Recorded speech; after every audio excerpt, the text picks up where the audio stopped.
Avec ballon vite. Allez, passe la fréquence. Victor, se pousse. T'appuies, on reste bien t'appuies.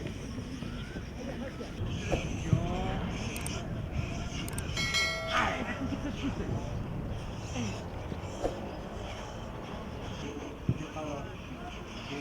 Calme, chance, allez.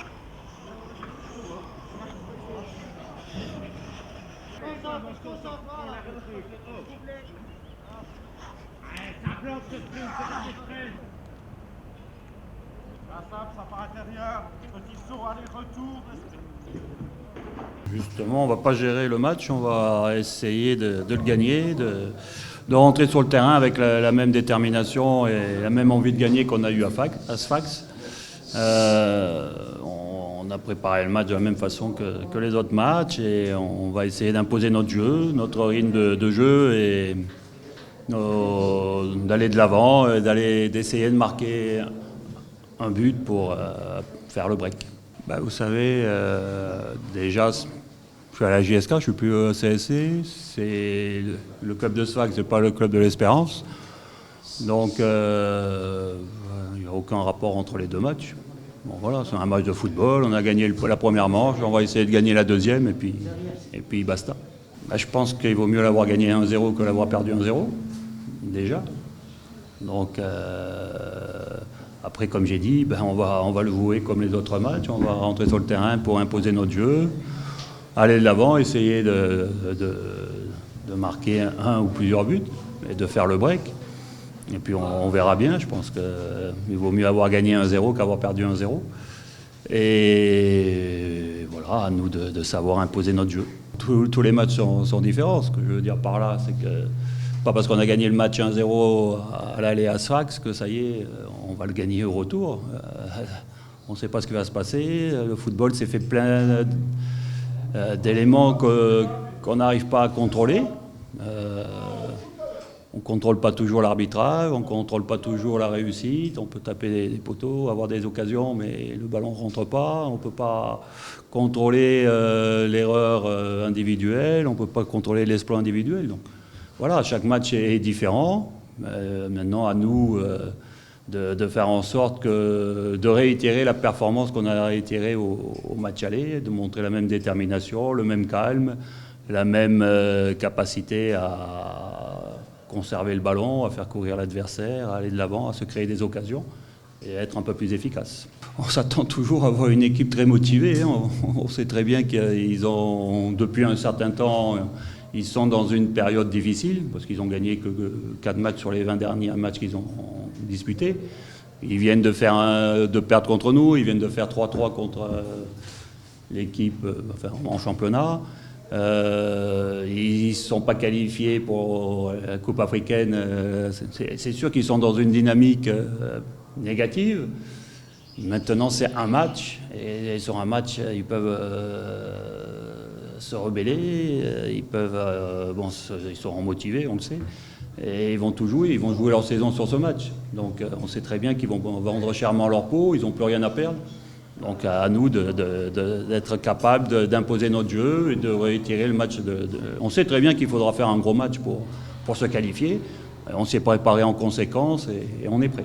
Récupération, on a eu toute une semaine pour préparer ce match, contrairement à l'équipe de Sfax qui, elle, a joué mercredi. Donc ça, c'est quand même, je pense, un avantage. On verra demain si c'est un avantage, mais je pense que ça doit être un avantage pour nous. La récupération, on a eu 2 jours de repos après le match de Sfax. Et on a eu 4 jours d'entraînement, on a bien pu se préparer. Et côté infirmerie, tous les joueurs sont aptes. On a juste un joueur qui est suspendu, qui était déjà suspendu au match aller, c'est Amroun. Sinon, tous les joueurs sont prêts. كارت فينال لا كوب دافريك ما كاش ماتش ساهل، لي ماتش كاع يكونوا صعاب. حنا لعبنا الشوط الاول في تونس وين درنا ريزلتا بوزيتيف الحمد لله. حنا دوكا ماناش نخمو في الريزلتا تاع اللي درناها في ماتش الي.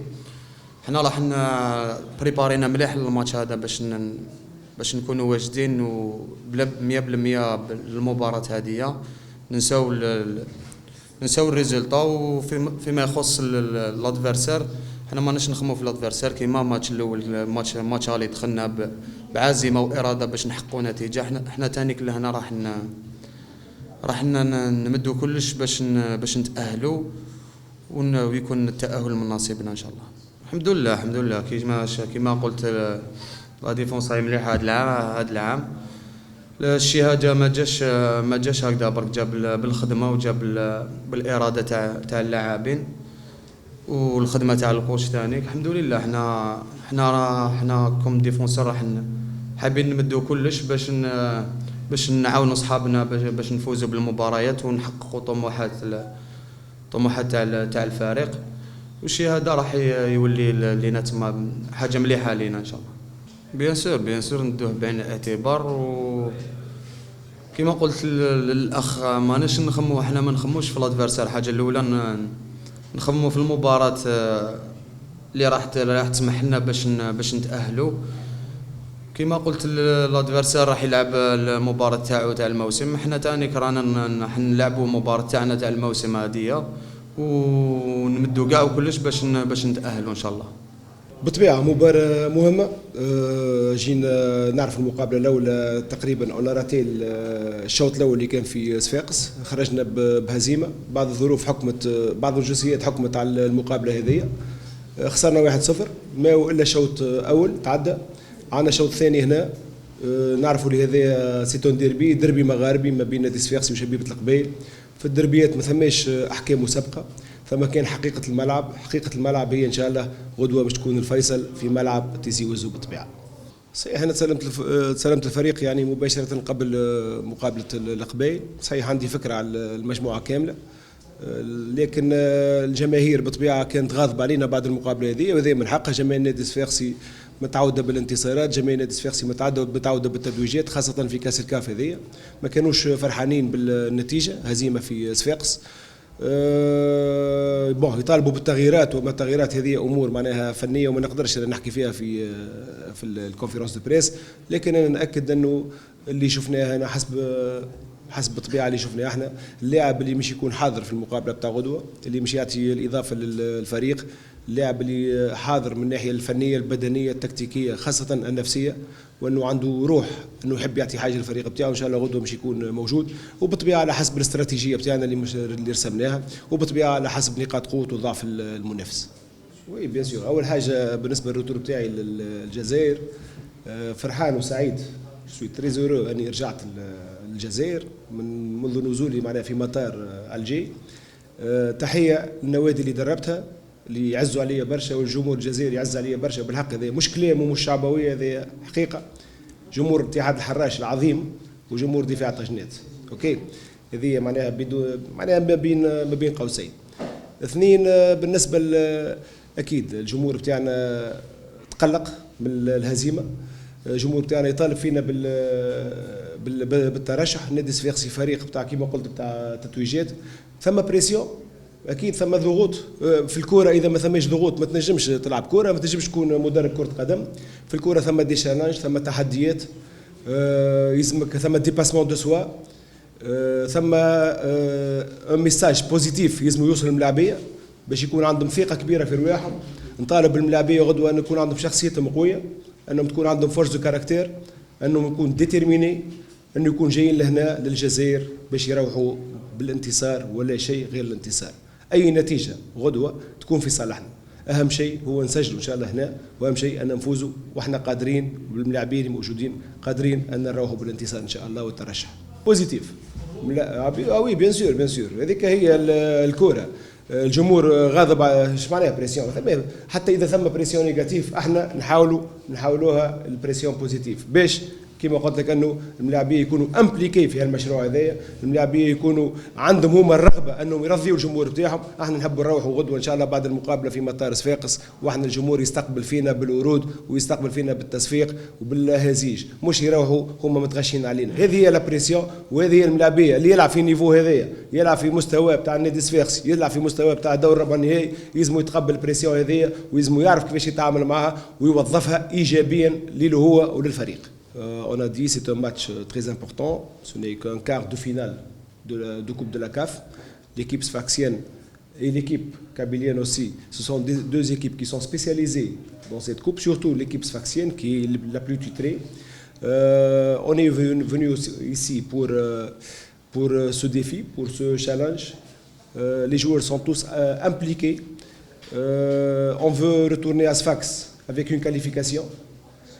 Il faut être déterminé, il faut avoir beaucoup de confiance, il faut avoir beaucoup de personnalité, force de caractère. On est là pour revenir à Sfax avec la qualification Inch'Allah. شوف تجربتي في الجزائر حاجة، وأول حاجة شبيبة القبائل قبل سنتين ماهوش شبيبة القبائل، لعبت ضد شبيبة القبائل مع التجنيات ومع الحراش، ماهوش شبيبة القبائل توا. هذا النقطة الأولى. الملعب هذا نعرفه مليح ولعبت فيه، ونعرف الضغط اللي موجود على شبيبة القبائل، هذا نعرفه.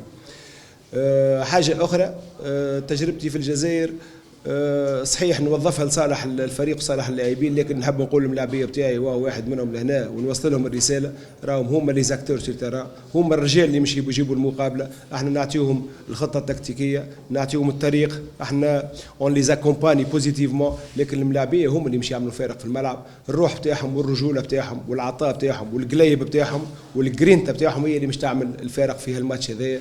دونك ان شاء الله الملاعبيه يكونوا حاضرين هالماتش هذايا، يكونوا تكتيكيا واقفين كما يلزم، يطبقوا التعليمات كما يلزم، وهذا هو اللي مش يعمل الفارق. عندنا بعض الغيابات اكيد صحيح، لكن نادي صفاقسي اليوم جينا ب 23 لاعب، احنا عندنا دي كومباتون في الملعب اللي ومش يكونوا دي كومباتون غدوه ان شاء الله، اللي مش يكون جاهز غدوه 100% هو اللي مش يكون يلعب، هو اللي مش يعطي كل ما عنده بقطع النظر على الاسماء. جينا ب 23 لاعب الكلهم في مستوى باهي والكلهم عاقدين العزم باش يراوحوا بالترشح، دونك الاسماء ما عندها حتى قيمه بالنسبه لي أنا. محمد سولة عنده إصابة كلها ضد فريق رجيش، إن شاء الله يكون قاعدين يتعامل مع الطبيب، وكما قلت لك بالنسبة لي سولة لاعب مهم، لاعب ممتاز في الفريق، لكن جينا ب 23 لاعب، اللاعب اللي مش يكون الجاهز 100% إن شاء الله سولة ولا غيره هو اللي مش يكون موجود في الملعب. والله نحب نقول حاجة، أول حاجة غدوة إن شاء الله باش نروحوا بالكاليفيكاسيون، وماهيش مفاجأة بالنسبة للنادي الرياضي الصفاقسي، نحن أبطال في المسابقة هذه وثقتنا في رواحنا كبيرة. صحيح خسرنا شوط، مازال شوط ثاني، مازال ما تلعب شيء، إن شاء الله باش نكونوا حاضرين 100%. جينا 23 جندي مش لاعب، غدوة في التيران فما مباراة الموسم بالنسبة لنا نحن. وضعية بالنسبة لفريق كبير كما النادي الرياضي الصفاقسي لازمك تعيش في الضغط هذاك، صحيح جمهورنا متغش علينا برشا، واليوم جاء الوقت غدوة ان شاء الله كما قلت لك باش نكونوا 23 جندي باش نرجعوا اعتبار هذا النادي، ومن حقهم باش يتغشوا علينا ان شاء الله. غدوة نروحوا لتونس فرحانين، واللي تغشوا علينا دوكم يستقبلونا بالورود ان شاء الله. راتينا ماتشوات في البطولة، زدنا راتينا الشوط الاول في بلادنا، فرصة ذي ما عادش تعاود خاطر مازال كان شوط ثاني كهو، ما عندكش حاجة أخرى باش تريكيبيري. ان شاء الله الناس الكل عارفين هذا، الاطار الفني جوهرات عارفين قيمة الماتش هذايا، هذاك علاش غدوة جاء الوقت بالحق اللي باش نصالحوا فيه جماهيرنا، وان شاء الله باش نكونوا قد المسؤولية اللي قالوها لنا، ان شاء الله نروحوا فرحانين ان شاء الله.